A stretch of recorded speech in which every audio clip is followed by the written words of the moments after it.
Michigan State University is facing another lawsuit. This latest one has been filed by the Detroit Free Press. Back in November, MSU's football coach Mel Tucker made headlines after the university agreed to a 10-year, $95 million contract that made him one of the highest paid college coaches in the country. According to court documents, in December, the Free Press filed a request under the state's Freedom of Information Act asking for records of gift agreements from two donors who gave millions to help pay for Tucker's new contract.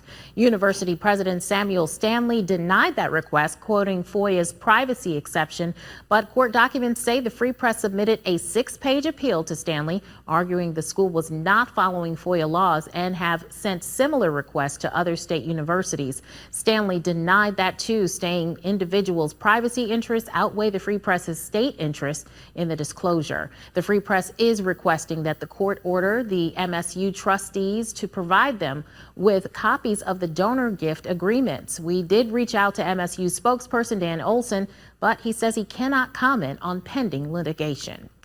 The Lansing School Board of Education has approved a budget amendment for the upcoming school year, showing that the district has almost $40 million that it didn't use for this school year. The board amends the district's budget on a quarterly basis, and this is the final budget of this fiscal year. Officials say many factors account for the cost savings the district is seeing this year.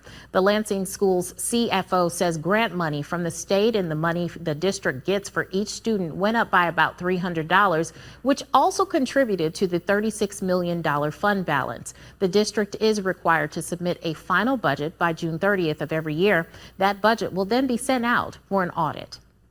Under a controversial Michigan law, a person that drugs and rapes their spouse could be protected from criminal charges.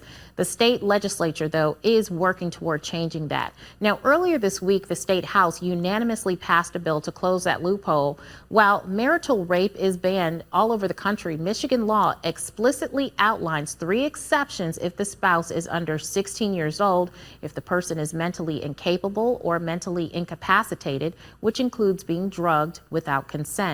The National Resource Center of Domestic Violence says instances of marital rape still go unreported in Michigan and all over the country. About a third of women reported to them about having unwanted sex with their partner, and it can happen to men as well. The bill still needs to be passed by the Senate before it goes to Governor Gretchen Whitmer's desk.